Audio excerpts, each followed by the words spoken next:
tanggal hijina haji kemudian berarti tanggal hiji hajina Jumat Sabtu Minggu kuari tanggal seberapa tilu berarti orang puasa ke seberapa poe orang mana ya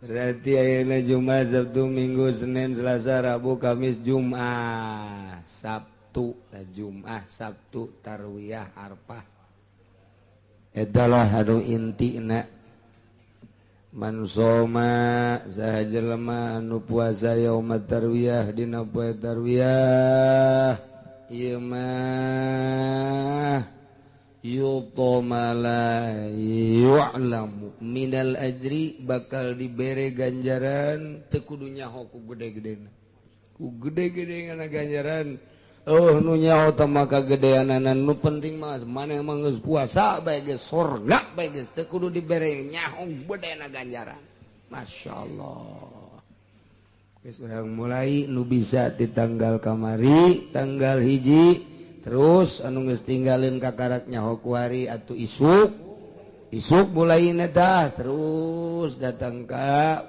tanggal 9 8 ngaranna tarwiyah 9 ngaranna Arafah. Soma yauma Arafah saja manu puasa di poean Arafah kana kafaratan eta puasa ngajadikeun kafarat di sanatil madiyah sanah taun nu enggeus jeung taun nu bakal. Jadi 2 tahun nu enggeus jeung nu encan ieu dikakaparatan ku puasa sapoe doang. Masyaallah. Tama lamun datang kata puasa tama pohara jasa Kangjeng Nabi geus meromosikeun sakitu luar biasa na cak Kangjeng Nabi saha jelema nu puasa poe Arfah eta sataun nu geus kaliwat sataun nu bakal diampura kabeh dosa-dosa laletikna kadenge ku ceuli urang teu puasa tolol bolon tama jelema masyaallah. Jadi berarti lamun arpahna mun lebaranna poe Minggu arpahna poe naon Sabtu geus Jumat Sabtu tarwiyah Arfah teu mah geus ulah ka mamana di jero kamar geus boga nama puasaan mata urang ceuli urang kabeh perem geus pokona daripada bentar dulu TV dulu pemandangan anu lain ka Gusti Allah neta mendingan di jero kamar hees aya lebaranana ajengan Kiai kumaha teh nu istimewa dina lebaranana mah eueuh deui nu istimewa hiji malam lebaranana ulah sare mun aya nonton bola bae ulah sare rame-rame tafakur ka Gusti Allah dumadeheus taqarrub ka Gusti Allah zikir atawa takbir Allahu akbar Allahu akbar Allahu akbar sampai selesai eta teh lamun jelema ngaramekeun malam lebaran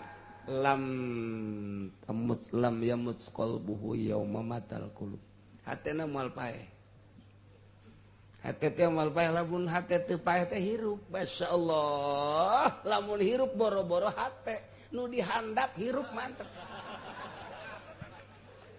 tapi lamun geus paeh nu handap boro-boro hati eta na bae atuh pamajikan bungeun puyang aing cenah cek pamajikan kunaon teh hirup-hirup komo lamun hati manu hirup masyaallah mun teh hirup teh boga harta disodakohkeun harta hirup ngaranna boga ilmu disodakohkeun harta hirup ngaranna ka pamajikan bageur hatena hirup ka anak bageur hate hirup ka burid bageur ka tetangga bageur nah hate hirup ngaranna karangda bageur hirup berarti tak kitu eta hiji.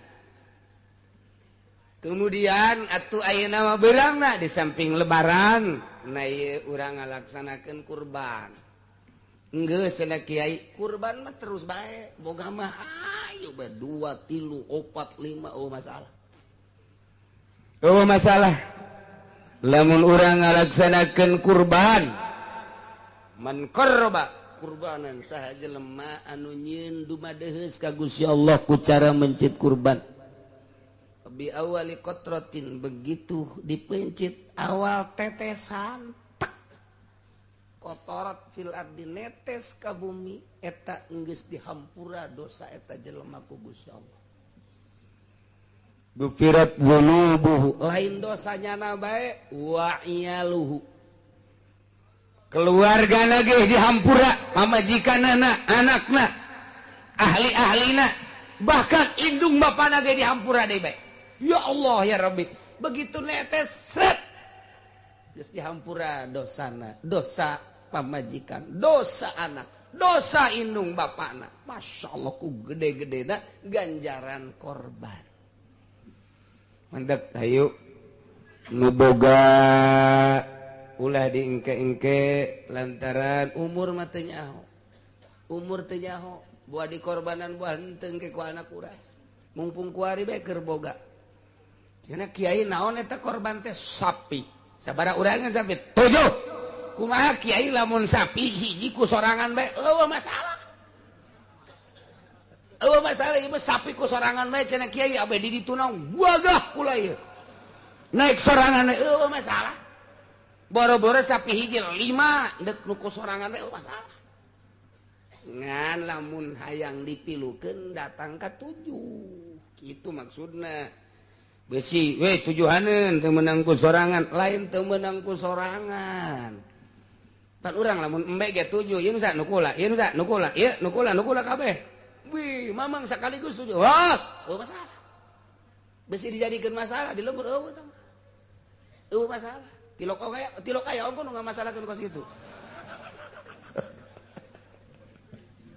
ieu ge sapi sorangan cenah kula mah hiji eueuh masalah ndek ku tujuan we mangga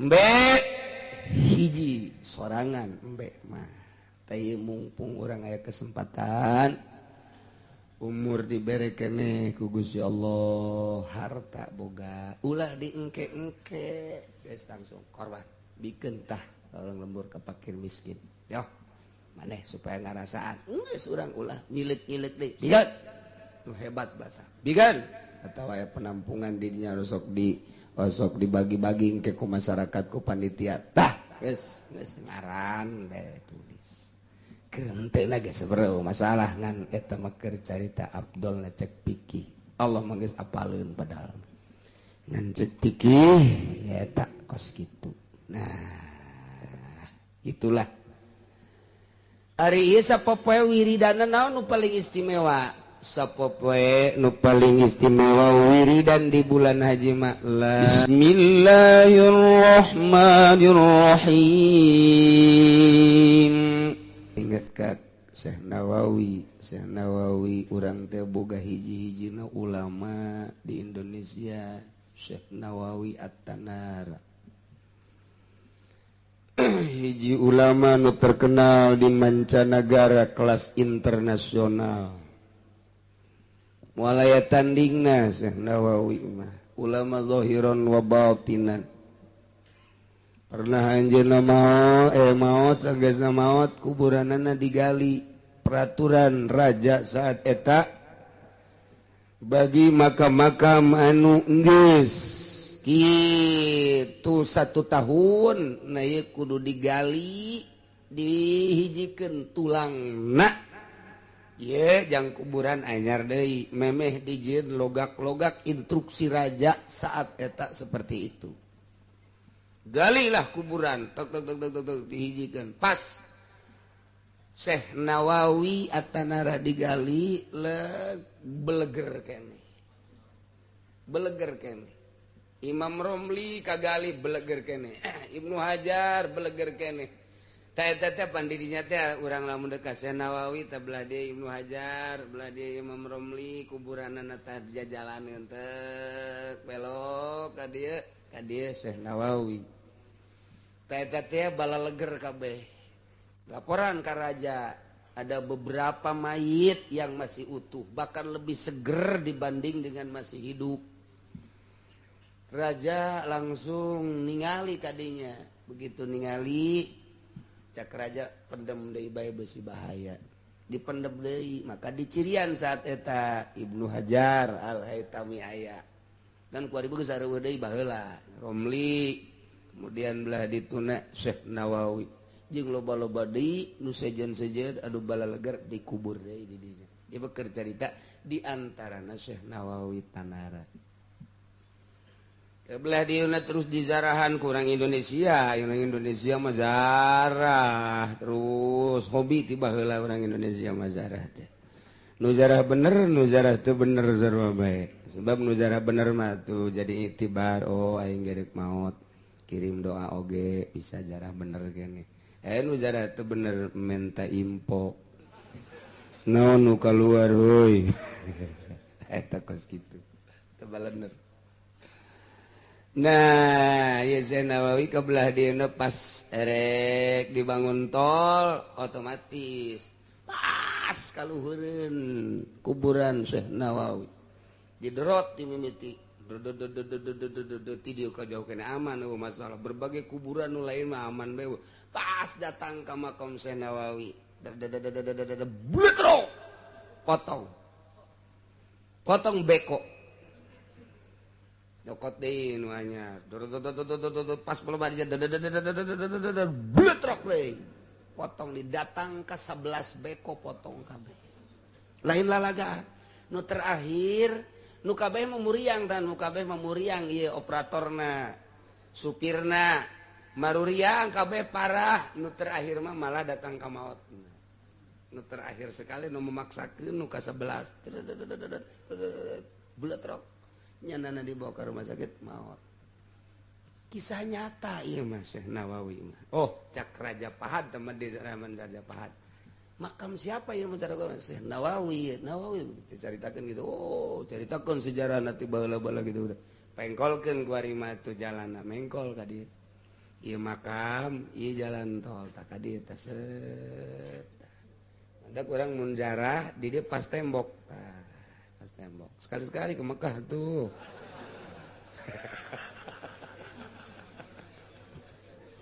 Aduh Gusti Allah, eta Syekh Nawawi. Karanganana 112. Anu eta geus tercetak. Nu masih encan tercetak, masih puluhan kitab kene encan tercetak kitab Syekh Nawawi. Nu geus tercetak 112 kitab nu encan tercetak masih puluhan. Arsip geus dibikeun can dicetak kaburu maot. Syekh Nawawi.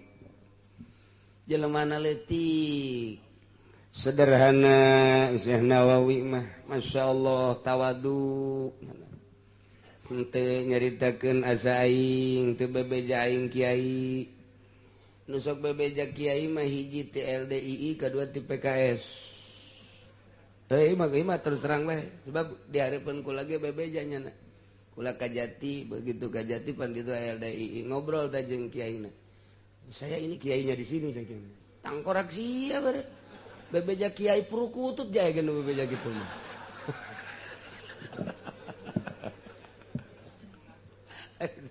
Kedua orang PKS kumpul di mata kan ngobrol menyaritakeun nya PKS balah DPR PKS di ditu di Kulon. Dedet beres nyaritakeun saya kiai PKS. Saya kiainya. Aduh budak cabokeun doang ceuk urang.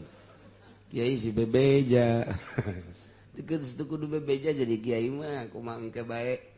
Ieu kanyahoan ieu. Polisi ge teu kudu bebeja ge kanyahoan ieu. Polisi abri teu kudu bebeja ge kanyahoan. Kiai ge kanyahoan. Oh, horeng kiai Golkar. Aduh kanyahoan. Ieu orengan anu sok ngarusak kakiaian teh ieu. Aing greget jasa buku ka Golkar mah geus. Syekh Nawawi ya mah keur carita kakaget bae di dunia teh ulama Turki, Pakistan, India, Mesir kaget Neuleuh karangan-karangan Syekh Nawawi terutama tafsir Munir. Waduh, lindek dibacana istimewa. Begitu ia dibaca ku ulama Mesir, kagetnya na di suratan teh Syekh Nawawi teh. Begitu ditanyakan urang mana Syekh Nawawi, urang Indonesia. Di mana Indonesia nak kronjo. Weh, kronjone saking pundi ge? Saking Tanara. Weh deh, iya tah eta kos kitu tah. Percis Jawana mengkolon tuh. Aya wedehan, wede. Itu beta rajeg ka ditu geus. Mulai ti rajeg bae geus ka ditu terus. Ya jawane ana wedeh ge. Ya Allah. Cek urang Mesir teh, oh, ieu mah pinggir laut. Basisir bener. Ah, heran. Heran urang pinggir laut bisa ngarang seperti ieu. Lantaran jelema nu sok ngadahar lauk mah otakna belet.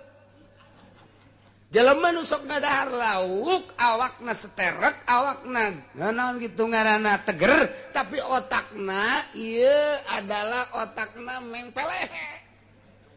Lauk mah kos kitu beda jeung daging, mun daging. Karena otak eta hebat nu mentak Imam Ghazali mah nyunahkeun saminggu sakali keluarga bere daging. Ayo sia berat eta.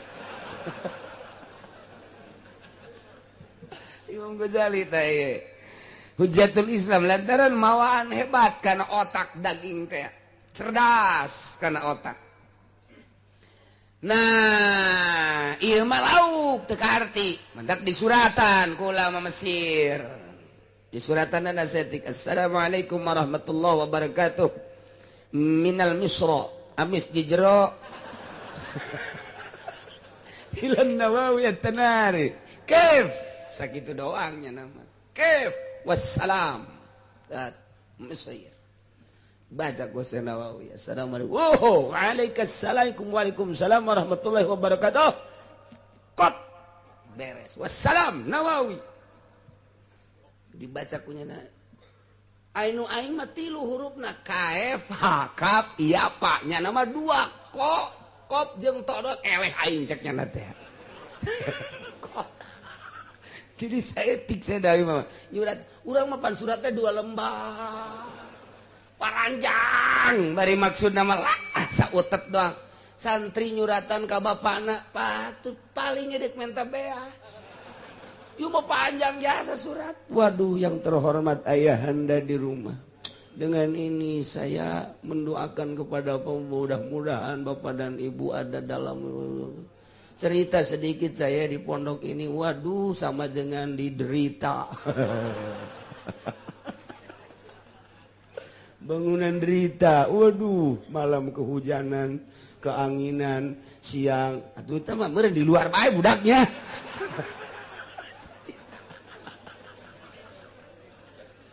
Hitung tunangan saya tik doang, tidak ada lain terakhir minta beras, bah.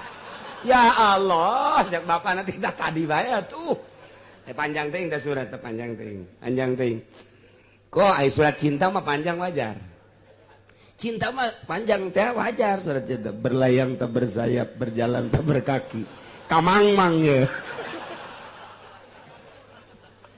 Datanglah sepucuk surat ini ke hadapanmu. Di tengah malam yang sunyi aku buat surat ini. Disertai dengan suara cecak. Ya. Dan lain sebagainya. Tetapi aku ingin mengutarakan isi hatiku tetapi tidak sampai. Nanti saja besok bersambung. Teu bisa. Nek nyebutkeun aku cinta padamu teu bisa. Mesti ditolak. Eta baheula mah, baheula kosnya kuari mah SMS. Aku cinta padamu. Beres, geus. Beda baheula jeung kuari. Nah, ieu keur carita surat panjang teuing eusi nama eueuhna naonan teu bagus teh cek ahli bilagah. Eta mah sarua jeung ngariung ti jam 7 datang ka jam 12 berkat nang menangi cauh hansip doang. Aduh capek gawe teh gawe. Tah eta teu bagus tah, teu bagus ieu mah keur carita nu hayang berkat. Kercarita ya cerita nu yang berkat. Ai kieu mah ngariung jam sabaraha bada Isya geus datang kadinya langsung bae geus langsung beres amin amin geus bae bubar bae masyaallah berkatna katuhu kenca datang ka potong gede tidak eta hebat eta nu kitu beres singkat padat geus pokona aduh kueri mangariung kudu tausiah da tausiah capek aing mah tausiah mending mun lobaan ngeriung 7 na aya 15an mah tausiah nek nausiahan saha ieu teu ragus zaman gua ri teh kos gara itu mah lulu nah eta Syekh Nawawi teh kos kitu jadi berarti dipake kaheran ka aneh ku ulama-ulama internasional dipertanyakeun kok pinter amat dianggap ngadahar lauk pengertian kaya patea kunaon bisa pinter padahal cicing di sisi laut sedangkan di sisi laut makan loba lauk pasti bae ngadahar lauk sedangkan nu ngadahar lauk biasana otakna koyot kok ieu mah jadi pinter tak kaya patea kitu asina dijawab ku Nawawi kotu aing sanajan cicing di sisi laut loba memang lauk mah tapi aing mah tilok ngadahar lauk wassalam Nawawi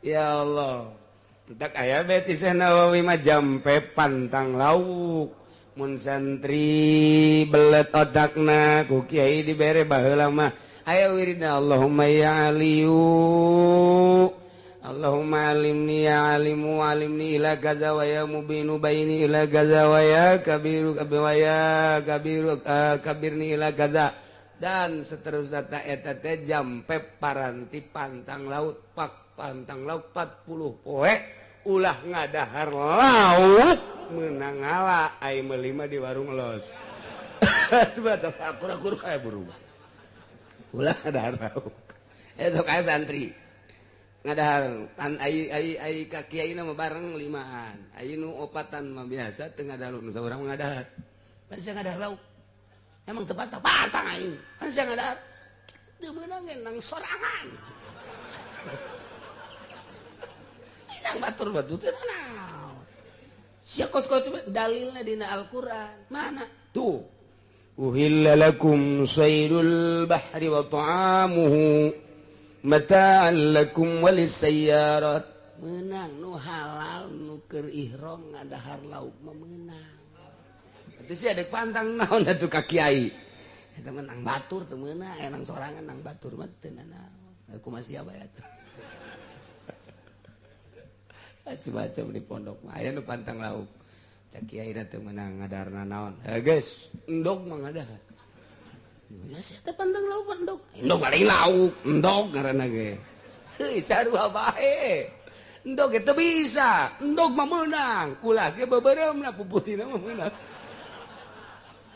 tolol budak nu maksud pantang lauk teh mutih geus ngadaharna ulah ngadaharna naon sanggup baik jeung uyah mah teu naon digoreng ge masalah uyah mah sangu jeung uyah dagingan saya tiku masalah ge eueuh kuari pantang lauk kitu teh eueuh tapa-tapa riadoh-riadohan carang santri tah eta jadi Syekh Nawawi mah saumurna teu ngadahar lauk teu mentak pinter otakna Masya Allah iyalah Syekh Nawawi hebat ya dipake ka aneh kabeh ku urang Mesir kunjungan Syekh Nawawi ka Mesir bareng jeung Ki Abdul Karim Ki Abdul Karim make jas make sorban Syekh Nawawi mah make kopeh hideng dengdek leting mah make baju gejore wan anu diciuman eta Abdul Karim wah waduh cek Syekh Nawawi teh aing padahal kiai mah tawadu jasa Syekh Nawawi Masya Allah begitu ditanya masalah nah iya sia ayo sia bongan make jubah sia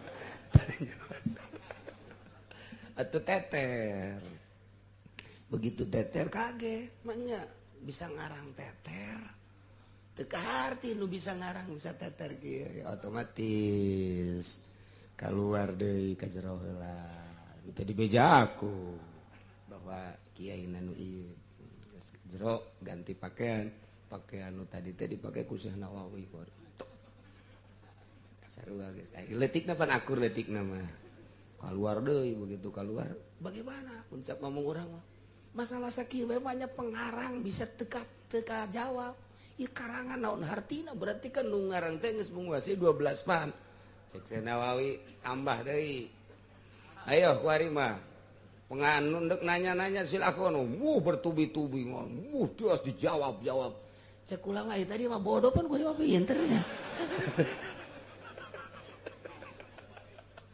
tah jadi henteu ngisinkeun mun kuari mah sia sakitu bete bisa awas geus kuaing henteu nyalalin heula ka sisi abe pamorna sarua jadi pamor teh henteu silih dedetkeun mun kuari ulama kuari geus sia teu bisaeun ka dieu make jubah sia kuari mah urang kuari kos kitu da pagawean teh saya naon teh sopan kalau teh begitu aya kiai anu heran ka Syekh Nawawi sanggeus heran aya nu teu percaya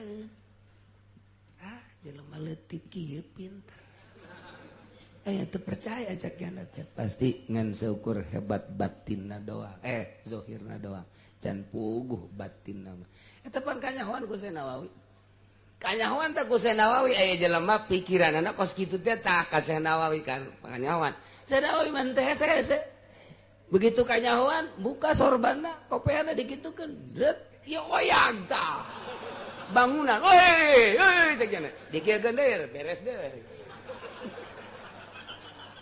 cak kudu dijawab teu menang sambarangan kopea dengdek milu dengdek bangunan eta Syekh Nawawi ngalalakon-lakon gitu Masya Allah lain bantrak-bantrak ini urang mah kopea dengdek datang tak biasa-biasa bae urang mah aduh Masya Allah malah mah disengserikeun Bang Bara dengdek kopea sia tah pangaruh Syekh Nawawi mah ngadengdekeun kopea bangunan dengdek drek wayang gitu kan woi teh kieu kan deui rapih deui geus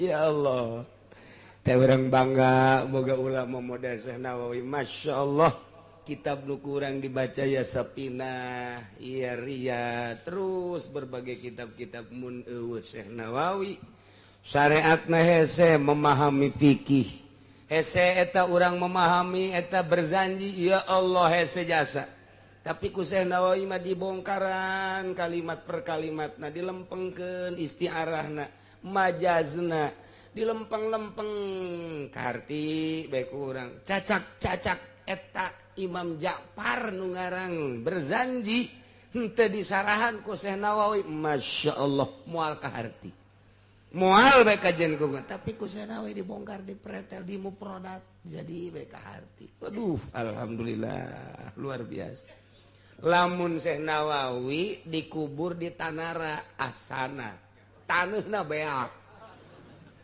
tanah beak gunung hajat nyokot pokoknya mah dicarokot di karari kok mau kundek masang buntut mah minta impo minta diamankan ku Gusti Allah di Mekah bae bahaya lantaran lain letik-letik ulama Syekh Nawawi Masya Allah jangan kuno boga iya kuno boga naon perusahaan cetak kitab lantaran Syekh Nawawi henteu kanyahoan teangan yeuh ke Mekah di mana ieu Syekh Nawawi teh geus sugih jasa nu boga percetakan kuari endek dibikeun hartana ieu percetakan terus bae teu eureun-eureun mendunia di teangan Nawawina teu daek ngaku nya teu daek ngaku teh datang ka maot teu daek ngaku bae geus embung kula mah nu penting mah manfaat bae teu butuh saeutik-eutik acan ku dunia teu butuh namun kuari wow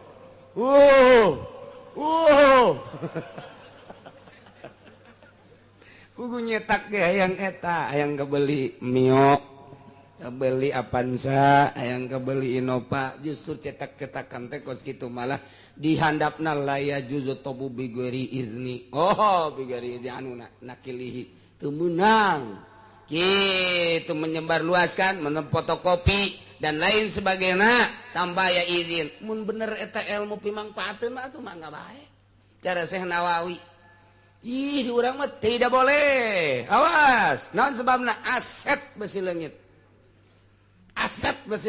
geus teu mangpaat elmuna nu mantak nyieun mah nyieun nukil mah nukil teu mangpaat naon sebabna lantaran orientasina aset lain kamangpaatan ilmu Syekh Nawawi mah henteu hayang diteangan ku nu bogana tetep bae aya padahal mah nyumputnya nam besi kapanggih sika panggih ka aing dibere jang naon eta duit isuk page-toge pae sakana jang naon mending mangpaat bae masyaallah mantap mejehna boga ulama model Syekh Nawawi Indonesia alhamdulillahirabbil alamin teu ngadahar lauk Syekh Nawawi mah mulayan bae tu kuari urang ulah ngadahar lauk cek aki-aki teh atuh geus kolot aing mah anas ngadahar lauk henteu dahar teu ngeunah otak beuki bieu mending ngadahar bae ada dasar beuki nya mah teh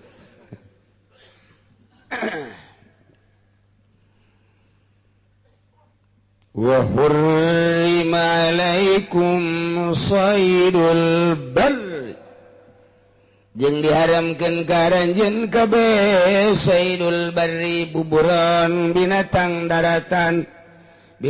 daratan mah wa huwa ma yaisu fihi minal wasim makul binatang anu hirupna ngan di darat doang tina sato kesit anu sok di dahar eta teh binatang daratan sapi leuweung onta leuweung munding leuweung domba leuweung uncal leuweung kijang leuweung dan lain sebagainya nu aya di leuweung-leuweung anu halal nu sok di dahar na ye diharamkeun bagi jelema anu keur ihram dumtum huruma selagi aranjeun kabeh langgeng keur ihram mun keur ihram haram ngabuburon haram ngadaharna haram ngabuburonna maehanana haram ngadaharna tapi lamun teh anu ngabuburon mah anu halal di dahar kuno keur ihram atuh teh naon Zaid ihram Khalid teu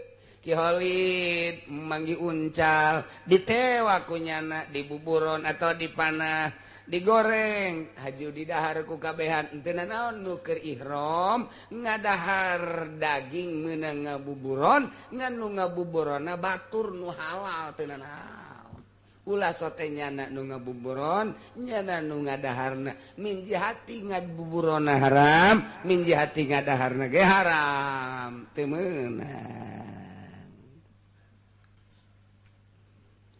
wattaqullaha allazi ilaihi tuhsyarun kudu sarieun maraneh kabeh ka Allah nu ka Allah hungkul aranjeun kabeh bakal digiring bakal dikumpulkan umat manusia di zaman Kangjeng Nabi Adam datang ke akhir umat Kangjeng Nabi Muhammad berbagai golongan jeung darajat nu jadi presiden nu jadi raja nu jadi menteri jadi gubernur nu jadi bupati nu jadi camat jadi lurah nu jadi RT jadi kiai nu jadi wali anu jadi nabi nu jadi rasul nu teh jadi nanaon pedagang dan lain sebagainya bakal digiringkeun kabeh menuju Allah Subhanahu eueuh nu kasingsal teu bisa aya nu kasingsal eueuh hiji-hiji acan nu bakal henteu milu dina penggiringan eta dina perkumpulan eta kabeh dikumpulkeun dipenta pertanggungjawaban masing-masing tanya sabaraha umur mata digunakeun naon celi digunakeun naon sungut digunakeun naon harta digunakeun naon ilmu digunakan ke mana dan lain sebagainya di BAP mun urang salamat sorga teh salamat ngagejebur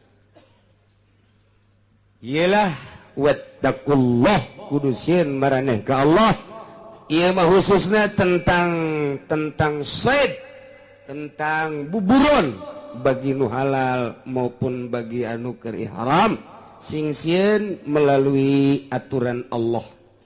Sebab urang bakal dikumpulkeun, bakal digiringkeun ka Gusti Allah Subhanahu wa ta'ala.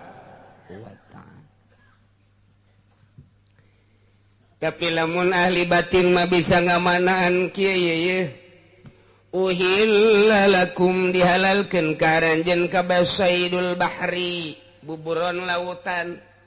Nu aya di laut teh eta adalah mutiara ngan nu dimaksud mutiara di dieu mah adalah makrifat. Berarti urang neangan ilmu makrifat ge teu naon carana kudu ka laut. Ai di laut berarti urang teh kudu silulup.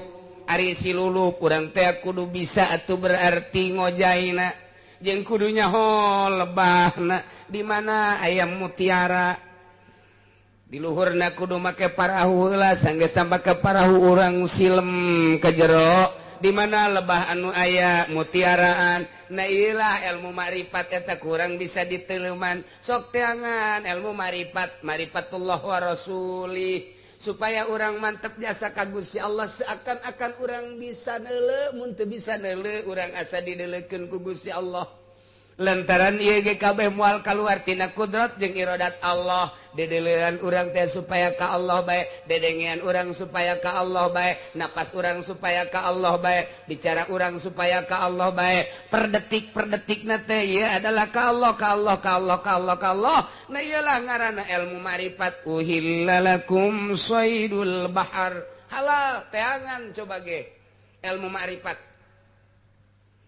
Wa ta'amuhu halal kadaharan bahar iya ne ieu termasuk kana ilmu-ilmu syariat berarti kudu ditempuh heula ta'amu lantaran kadieuna jang mata'an lakum walisayyarah jang kesenangan diri sorangan ibadah ka Gusti Allah jang nu leuleumpangan menuju akhirat. Lantaran lelempangan teh aya dua rupa, aya lelempangan di dunia, aya lelempangan akhirat.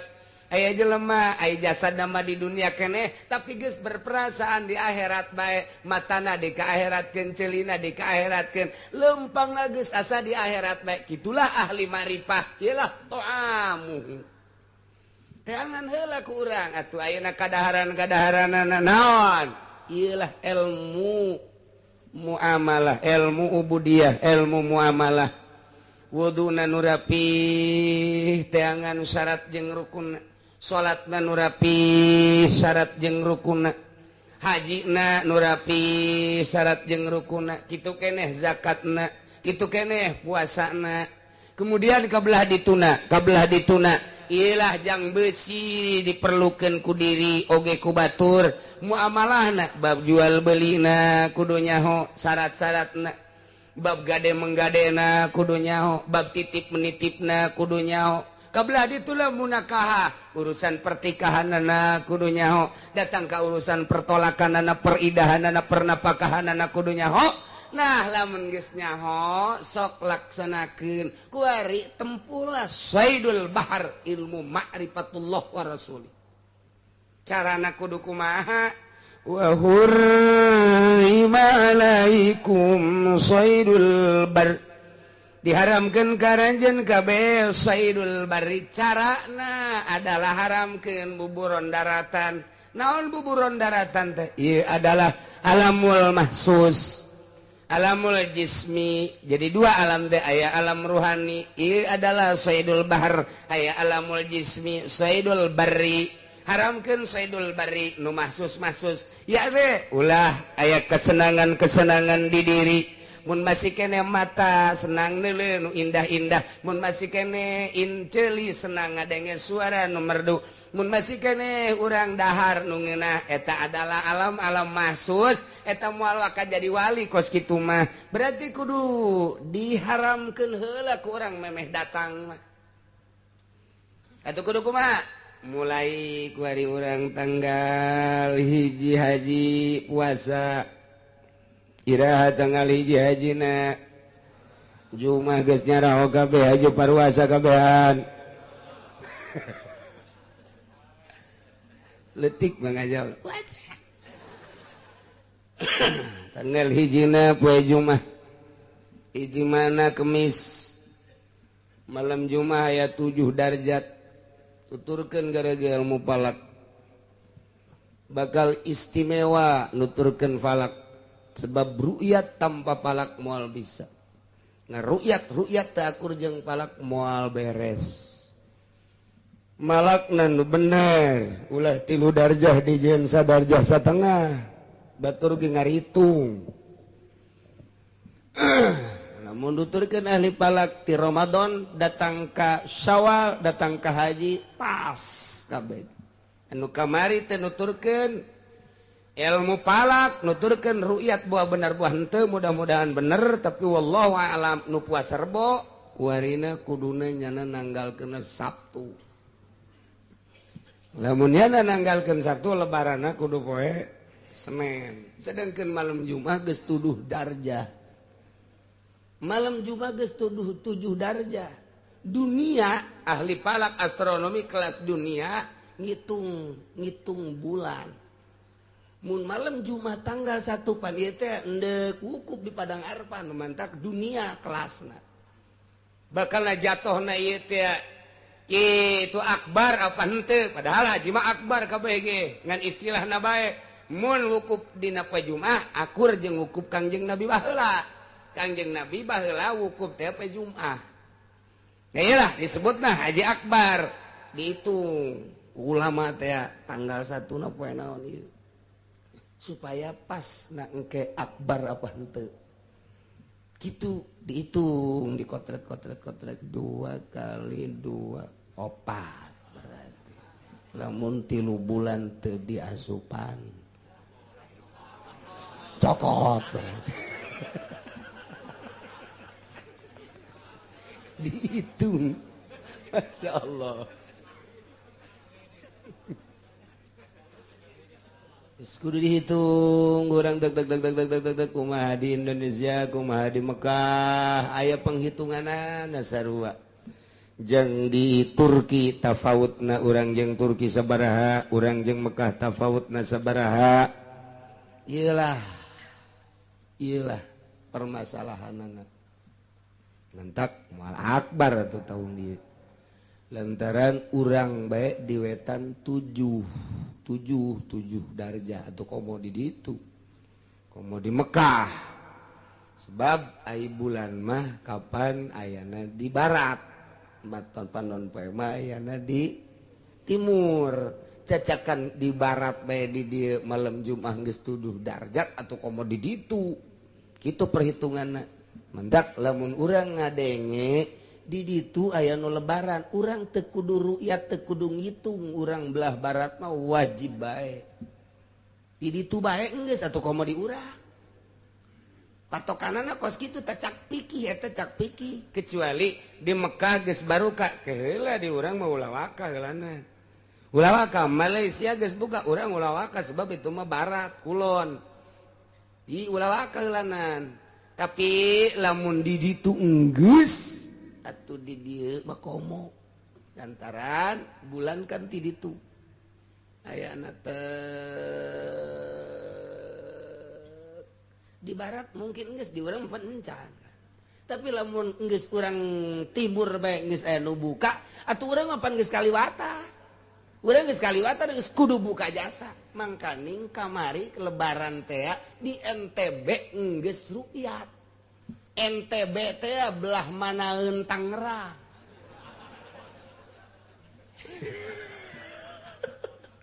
NTB geus aya nu buka di ditu atuh komo urang geus teu kudu ru'yat teu kudu palak ceuk ahli fikih nek dilupatkeun ka mana hayu sia hayu dek lupatkeun mana ngomong sia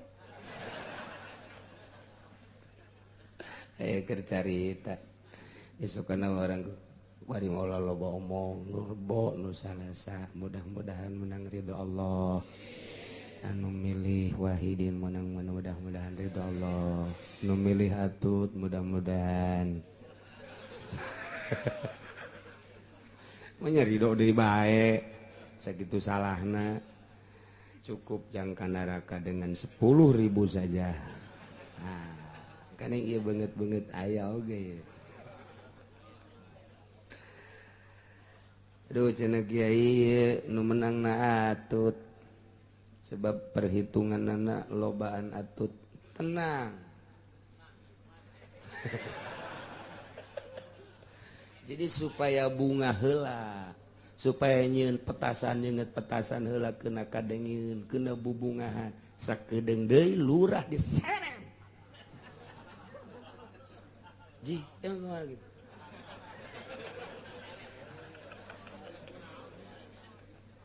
Sebabnya geus jebar-jebarkeun duit. Camat diseret. Ku pamajikanna sia mah sok aju salah bae. Aduh. Tetep bae teu bisa dengan begitu saja sebab urang kuari menghadapi pilpres mulai dek diperbaiki lantaran ieu bakalna pilpres ketat mulai ti ayeuna bakalna endek ketat-ketatan sebab lalaki mah resep kanu ketat-ketat.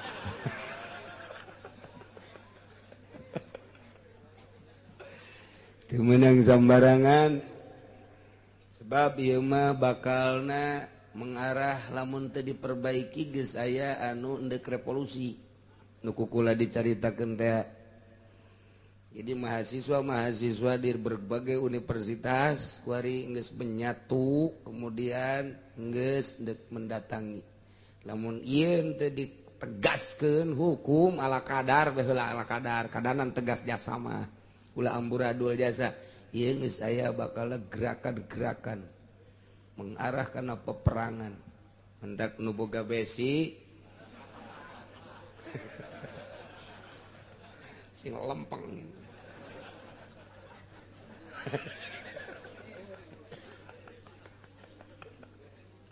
Aduh. Lantaran ieu bahaya ka hareup namun kieu bae. Yes, kuari mulai diperbaiki. Sanajan kukumaha tetap mulai diangkat ke permukaan lain kasus ieu bae berbagai kasus-kasus.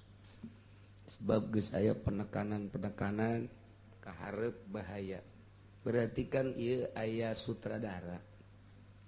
Aya sutradara ieu, di balik ieu aya saha sutradara. Sebab syuting geus siap teh. Bintang geus siap, urang teu nyaho sutradarana. Nah, jadi ulah kaget lamun kuari perhitungan tetap atut nu menang, cuman permasalahan tetap diangkat nu jadi gubernur nama tetap.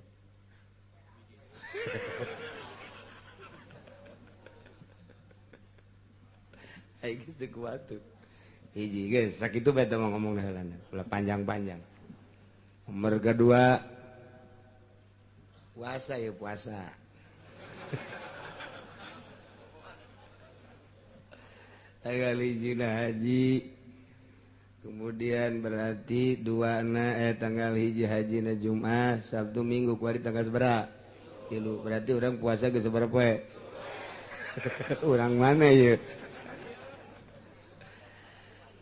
Berarti ayeuna Jumat Sabtu Minggu Senin Selasa Rabu Kamis Jumat Sabtu Jumat Sabtu Tarwiyah Arfah etalah anu intina man soma saha jelema anu puasa yaumat tarwiyah dina poe tarwiyah ieu mah yutomala yu'lamu minal ajri bakal dibere ganjaran teu kudu nyaho ku gede-gedena ku gede-gedena ganjaran. Oh nu nyaho teh mah kagedeanan nu penting mah maneh mah geus puasa bae geus surga bae geus teu kudu dibere nyaho bedena ganjaran. Masyaallah. Geus urang mulai nu bisa di tanggal kamari tanggal hiji terus anu geus tinggalin kakarak nyaho kuari atuh isuk mulai tah terus datang ka tanggal 9. 8 ngaranna tarwiyah 9 ngaranna arafah. Soma yauma arafah sajelema nu puasa di poean arafah kana kafaratan eta puasa ngajadikeun kafarat di sanatil madiyah sanah tahun nu enggeus jeung tahun nu bakal. Jadi 2 tahun nu enggeus jeung nu encan ieu dikakaparatan ku puasa sapoe doang. Masya Allah. Tama lamun datang kata puasa tama pohara jasa. Kangjeng Nabi geus meromosikeun sakitu luar biasa na. Cak Kangjeng Nabi sahaja lemah nu puasa poe Arfah eta sataun nu geus kaliwat, sataun nu bakal diampura kabeh dosa-dosa laletikna. Kadenge ku cilik urang teu puasa. Tol.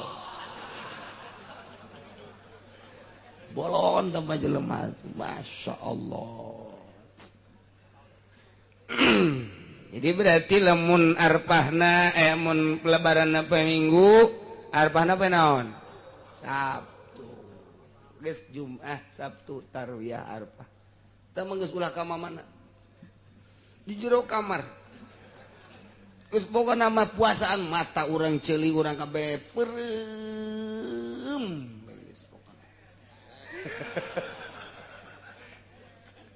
Daripada bentar dalam TV dalam pemandangan anu lain ka Gusti Allah naeta bandingan di jero kamar hees.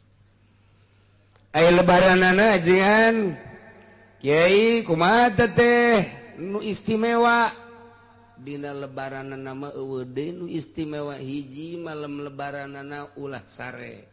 Mun aya nonton bola bae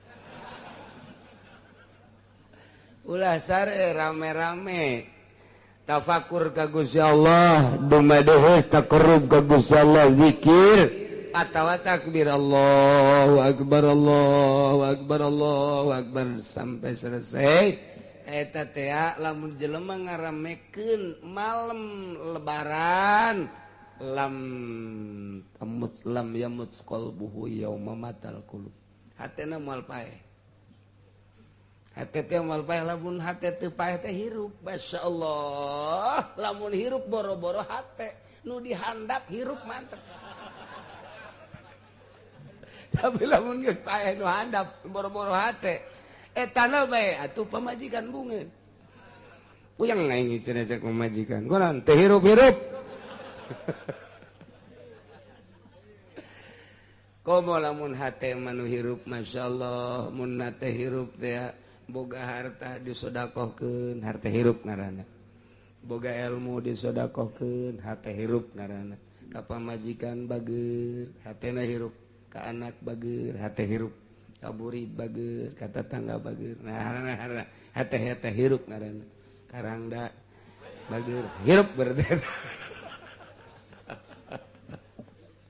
Tak kitu.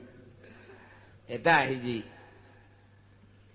Kemudian atuh ayeuna mah beurangna di samping lebaran na ieu urang ngalaksanakeun kurban. Enggeus cenah Kiai, kurban mah terus bae, boga mah hayu bae 2, 3, 4, 5 masalah. Masalah. Lamun urang ngalaksanakeun kurban man qarraba kurbanan saha jelema anu nyieun dumadeheus ka Gusti Allah ku cara mencit kurban. Bi awali kotrotin begitu dipencit awal tetesan tek kotorat fil ardi netes ka bumi eta geus dihampura dosa eta jelema ku Gusti Allah. Gufirat dzunubuhu lain dosanya na bae wa iyaluhu keluargana ge dihampura pamajikanana anakna ahli-ahlina bahkan indung bapana ge dihampura deui bae. Ya Allah ya Rabbi begitu netes set geus dihampura dosana dosa pamajikan dosa anak dosa indung bapana. Masya Allah ku gede-gedena ganjaran korban. Mandek hayu nu boga ulah diengke-engke lantaran umur mah teu nyaho. Umur teu nyaho, buah dikorbanan buah henteu engke ku anak urang. Mumpung kuari bae keur boga. Cenah Kiai naon eta korban teh sapi. sabaraha urangan sampai 7 kumaha kiai lamun sapi hiji ku sorangan bae eueuh masalah ieu sapi ku sorangan bae cenah kiai abdi di ditu naon gagah kula ieu naik sorangan bae eueuh masalah boro-boro sapi hiji 5 dek nu ku sorangan bae eueuh masalah ngan lamun hayang dipilukeun datang ka 7 kitu maksudna besi we tujuaneun teu meunang ku sorangan lain teu meunang ku sorangan pan urang lamun embe ge 7 ieu nu sa nu kula ieu nu sa nu kula ieu nu kula kabeh wih mamang sakaligus 7 hot eueuh masalah besi dijadikeun masalah di lembur eueuh tah eueuh masalah tilok aya ongko nu ngamasalahkeun kos kitu iki sapi sorangan cenah kula mah hiji eueuh masalah ndek ketujuhan we mangga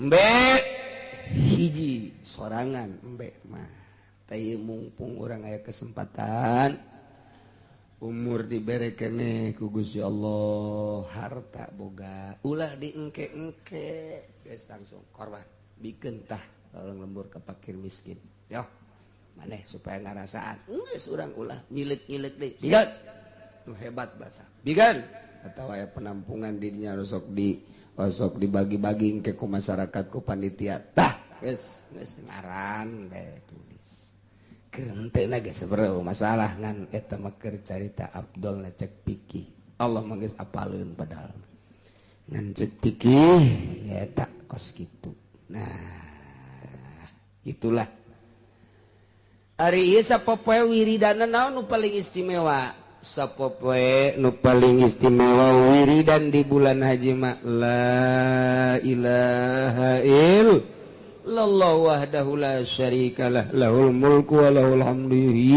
wa yumitu wa huwa ala kulli syai'in eta nu paling hebat bisa tah mah kabehan Kanjeng Nabi Musa usul ka Gusti Allah, ya Gusti Allah, naon nu bagus-bagusna wiridan? Cak Gusti Allah la ilaha illallah wahdahu la syarikalah. Ye, tah mah wiridan biasa. Cak Kanjeng Nabi Musa, boro-boro urang Kanjeng Nabi Musa ge ngomong gitu ka Gusti. Tah wiridan biasa.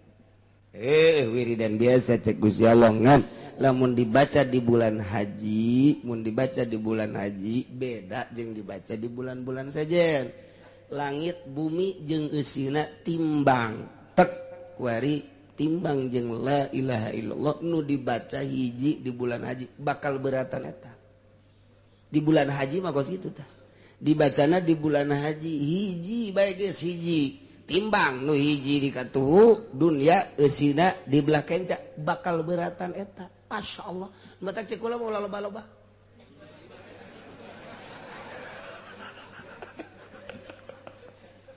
besi ngambai hiji bae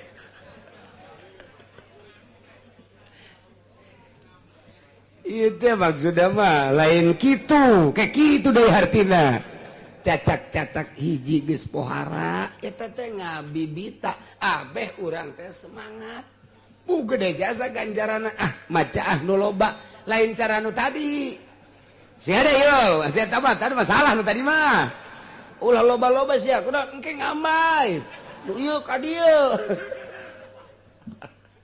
tama kos jelema nyaritakeun salat di Mekah teh salat di Mekah mah tepan 100.000 tuh luar biasa sarangkat 100.000 geus urang asal balik teh Mekah geus teu kudus loba jasa ke loba ting salat deui belon lain kitu atuh ngabibita kana ganjaranana supaya urang semangat ibadah ka Gusti Allah Subhanahu wa taala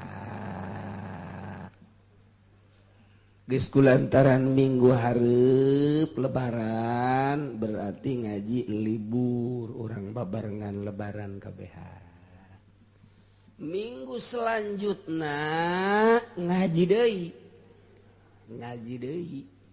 minggu ka selanjutnya ngaji deui jadi perean ieu mah geus ngaji perenangan lebaran doang lebaran eta doang prek minggu berikut ngaji deui terus ngaji bae salila orang panjang umur ngaji berarti eueuh prek eta jadi kiai kumaha eta ka Mekah ulah nyanyakeun ka Mekah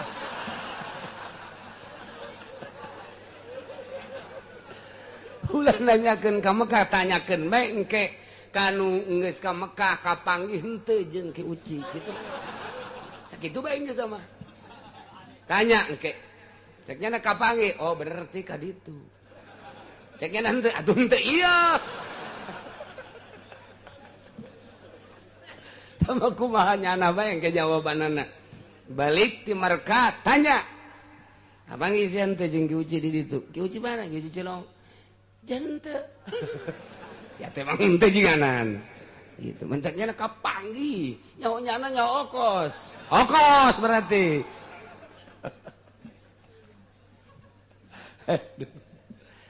aya nu pernah ka Mekah kapanggih jeung kula di ditu teh sil kejai kapanggih ku kertoa bener cenah kiai cara ku kula di kieu-kieu aju nembalah henteu atuh okos doang tah mah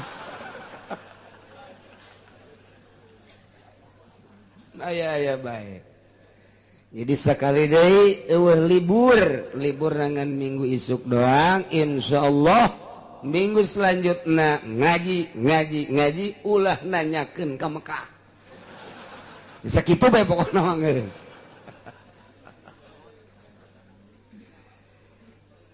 kelek ge emang nu sabenerna ka Mekah apa henteu sih